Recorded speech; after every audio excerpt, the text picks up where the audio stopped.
Picture a map of the world in your head. Now think about the property deed to your house, or even just the borders of your country. It's incredibly easy to look at these things and assume they're just, well, natural phenomena, right?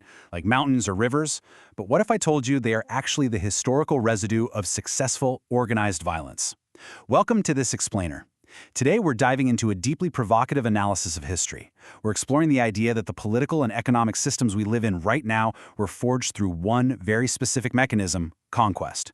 We're going to look at how raw, chaotic violence historically matured into the bureaucratic, completely normalized reality of the modern state. Here is our roadmap. We'll be moving through 6 key stages: the origins of force, production versus predatory extraction, the process of conquest, how plunder becomes political power, the origins of property, and finally, the morality of sovereignty. Let's jump right in. All right, Part 1, the origins of force.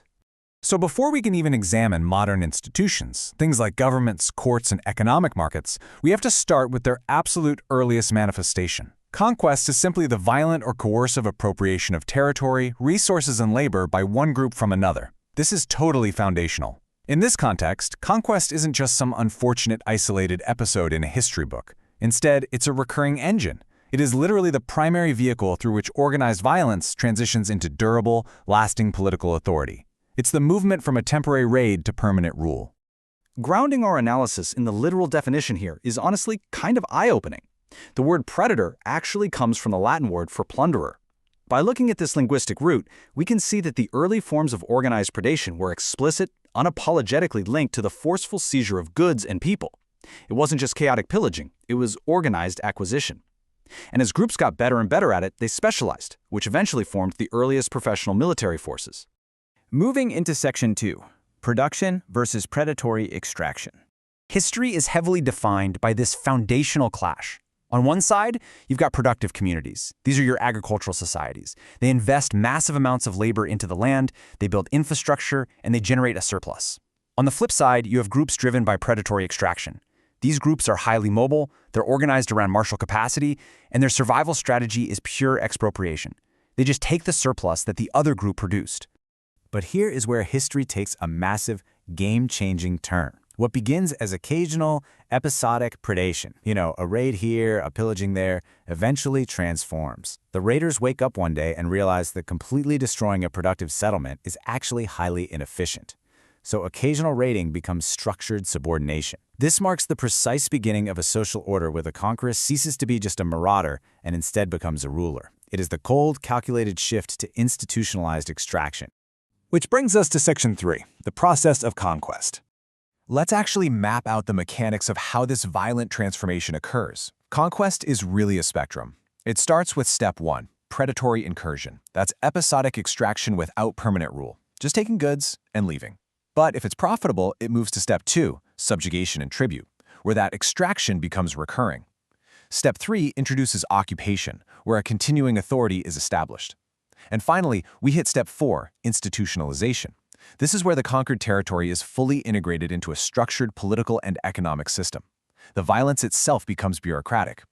This whole idea is summed up perfectly by the political sociologist Charles Tilly. He said, "War made the state, and the state made war."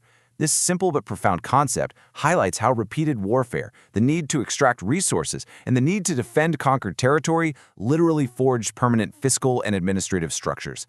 The very mechanisms needed to wage war successfully are the exact same mechanisms that create a modern state. Okay, Section 4. Plunder becomes political power. The decisive transformation happens when a conqueror chooses to preserve a settlement rather than destroy it. And this is where things get genuinely fascinating. Think about this semantic shift that happens to normalize this expropriation. Raw, violent acts soften over time. Seizure magically becomes acquisition. Plunder gets rebranded as tax or revenue. Subjugation becomes sovereignty. The violent origins recede into the background, and the institutional terms take over, granting this veneer of lawful normalcy. It's kind of wild when you think about it. The historical leap from a warlord violently pillaging a village to you casually filing your annual tax returns. So, the true birth of empire? It's basically a cold, rational calculation. A one-time seizure only yields a lump sum. If you destroy a village, you obviously can't rob it next year. By preserving the infrastructure, the conqueror generates ongoing, continuous tribute. And this logic applies across vastly different historical contexts. Just consider the contrast between the Roman Empire and the Mongol Empire. The Romans built meticulously engineered road systems to move legions and collect taxes, deeply integrating their administration. The Mongols under Genghis Khan, on the other hand, focused on securing vast trade corridors to extract massive tribute. While their methods of institutionalized extraction differed wildly, the underlying structural logic was identical: convert chaotic plunder into a reliable, continuous administrative return. Let's pivot to Section 5, the origins of property. Whether we're talking about a massive empire claiming a territory or a private citizen claiming a piece of property, the structural needs are actually exactly the same: defined boundaries, an exclusive claim, and the capacity to enforce that claim against others. Because of these mirrored requirements, this analysis forces us to ask a really tough question. Is private property simply the privatized, localized analog of conquered imperial territory? You know, the philosopher John Locke famously argued that property comes from an individual's labor. You mix your sweat with the soil, and it becomes yours. But let's be practical for a second. Property as a protected right only emerges alongside the institutionalized power of an enforcing authority. Your property deed means absolutely nothing without a political structure, a structure often forged through historical conquest that is willing and able to enforce those defined boundaries with coercive force. And get this dynamic scales all the way down into our everyday social structures. The master and slave dynamic of the ancient world, which originated when a conqueror spared a captive's life in exchange for total submission, left a lasting structural footprint. Now, obviously, modern relationships are not ancient slavery, but the architecture of that hierarchy absolutely carries over. That asymmetry of power, that control of resources backed by enforceable authority, persists in mediated forms today. Think about the relationship between a sovereign and the subject, or a landlord and the tenant. Finally, Section 6, the morality of sovereignty.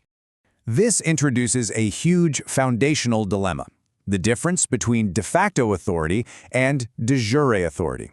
A conqueror may successfully establish control, map out boundaries, and hold a monopoly on force as a matter of pure fact, that is, de facto authority. But that factual domination does not automatically confer moral legitimacy or de jure authority. Just because an organized group has the physical capability to subjugate another does not mean they have the moral right to rule them. Now, to be totally fair, we have to acknowledge the secondary effects here. Empires absolutely did bring civilizational benefits. They integrated trade networks, spread languages, and built infrastructure. Again, think of those Roman roads or Mongol trade corridors that vastly increased civilizational connectivity. But, and this is a big but, recognizing these outcomes does not erase or retroactively justify the primary mechanism of violent force. A secondary benefit doesn't magically make the initial unprovoked aggression morally clean. You might be listening to this and thinking, wow, this sounds like a purely Marxist critique of society. But as our sources point out, that's actually a misconception.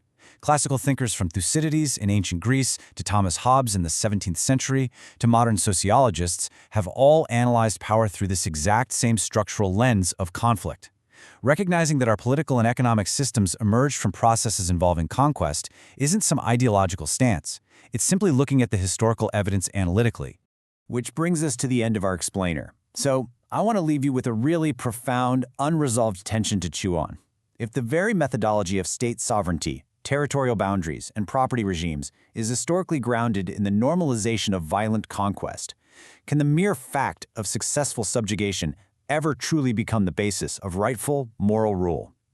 Think about that the next time you look at a map. Thanks for joining me on this journey, and keep questioning the structures around you.